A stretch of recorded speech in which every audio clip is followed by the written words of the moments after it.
and to stand for what's right, they take risks that, nobody running for president is going to take. And that's what, that's what you kind of have to love. You have to say, well, people like Martin, people like Malcolm, people who could actually, they could say, no, I'm out in the street with the people. I'm out in the fields where all the dead people, dogs and babies are. That to me is what I was trying. I think I was trying to say, somebody could be you for us. Yeah, well, that's a great way to put it. I think I'd like to show. I think people might have come to this event that night knowing what one of the ideas in your book was, which is this idea, and it was really a sort of provocative, ruminative, it's not a notion, it actually makes a lot of sort of historical, moral, philosophical sense, which is basically that Black people, if they really want to do something to change aspects of this country, should consider, or not even consider, just we should leave the Democratic Party, form our own party, and fuck the Democrats. And at some point, this comes up, Harry brings it up in your conversation. This is clip 3, Tim.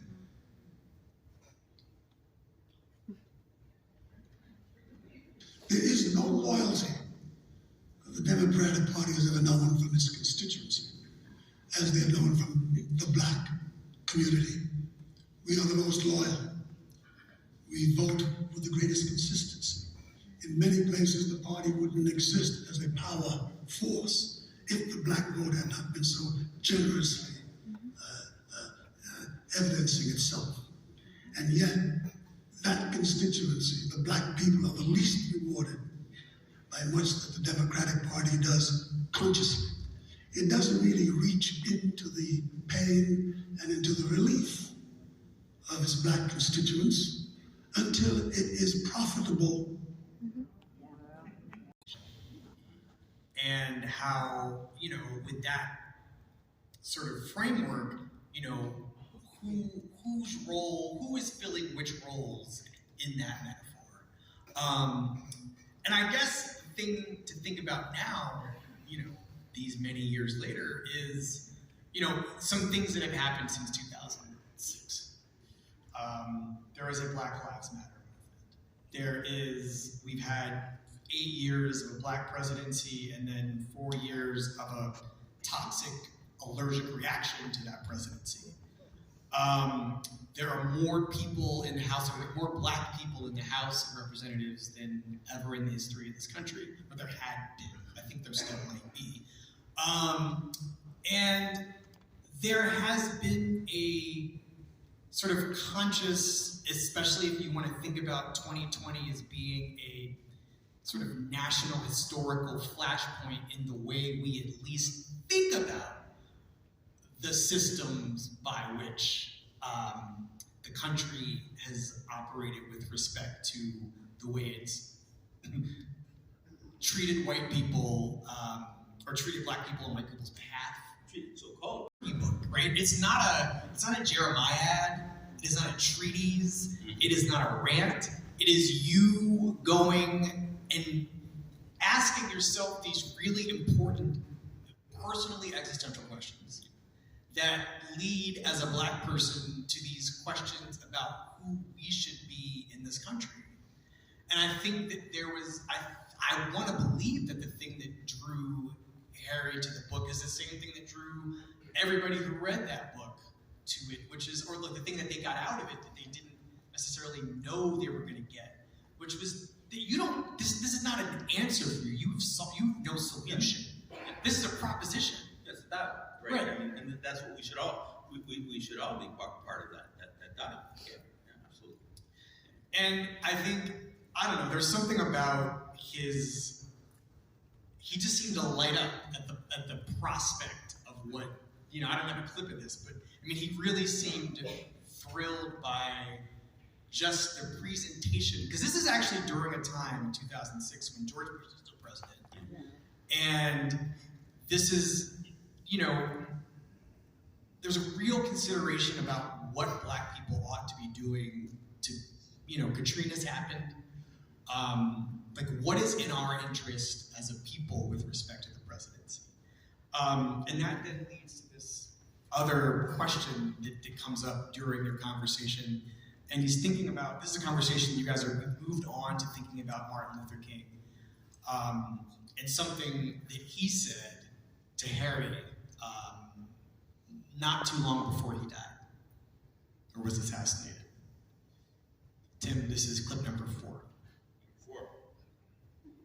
The last thing Dr. King ever said to me when we were standing in my home before he had to go down to Memphis was the end of a very long day. And we had a lot of strategizing to do as we'd always done, and who would be doing what, and did the White House did they get our memo and our information with Justice Department? There's a lot of stuff. It was a war room. And at the end of the day, we'd done all the things we had to do. He looked quite provoked. And I asked him what was the matter, and he says, Harry, we worked hard and long to get rid of all these oppressions, and we worked hard for integration, as I think we should have. But I've come to the conclusion that in this integration, we're really integrating into a burning house. All of it. I mean, you asked me why I asked Harry. I mean, who else could I talk to about this? I mean, really, it was true because he already knew all of these things. I wasn't pretending. When I was around Harry, I'm doing another event uptown. It's called Thriller Fest, and somebody asked me about well, do you consider yourself an activist? And I said, no. I write books. We have talks. I'm kind of, activist adjacent, but I'm not an activist. I'm not out there, like Harry, like Martin, like Malcolm, like Sidney. People, they were doing, like UMass Sakela. When UMass Sakela started talking about South Africa, when he had to escape. I mean, this is like, it's an amazing thing.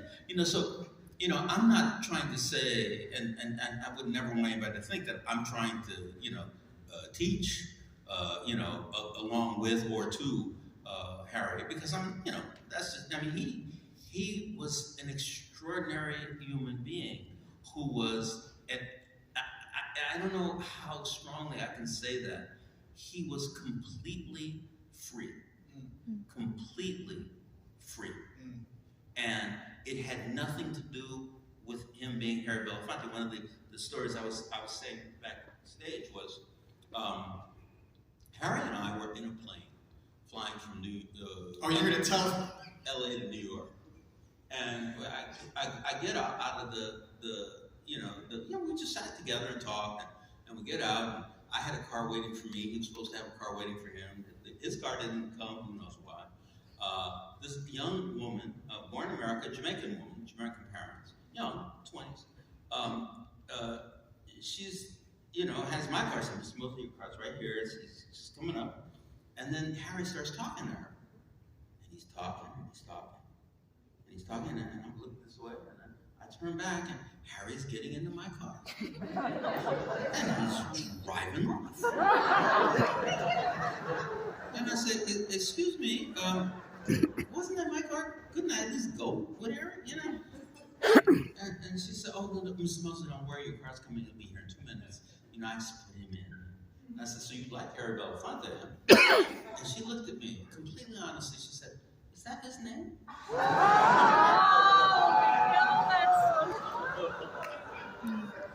I was like, oh my God, I've been mistaken this whole time. I'm thinking that Harry has all this because of his music, because of his performance, because of his wealth, because of his friends. No, it's because he's Harry. Harry was an amazing human being. And it's hard to even get there. You know what I mean? It's like, the only people getting killed were Black people.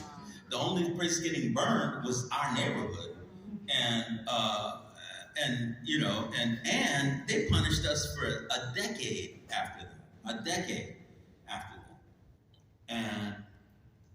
And so when I look at it now, I'm going down this, because I was driving up and down the streets, in LA with Black Lives Matter, and it's like there was all these white people and Mexicans, and I said, yeah, and they're really political, really pushing, and I thought we've gotten maybe not a lot, maybe another 8% toward a place where we can begin to think.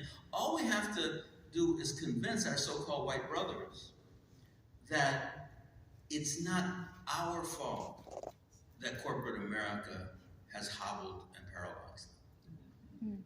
If once they understand, it's like, oh, you mean we're now in the same place, so if we work together, then things will get better. And that's true. And I think Harry knew that. And that's why, because he had that whole organization where he would take black people and white people all over the country, and he took these black kids to Appalachia, and he was showing them because everybody loved Harry, so it was kind of safe, and he was introducing it, and when it was all over, this young black kid came up to Harry and he said, "Harry, I don't think anything's ever going to work. I don't think we're going to be able to fix this shit." And Harry said, "Well, why do you say that?" He said, "Well, look what they do to their own people." And I was like, that was Harry's genius. He had this kid who thought that only black people had trouble, feeling sorry for white people. He said, "Damn, look at them. Is that a house or just something fell on the ground?" "That's a house." And I really, there was a beauty to him that I mean, because a lot of people felt bad when Harry died, but I don't think they know what they lost. I just don't think that many people have even the slightest idea of what they lost when he died. It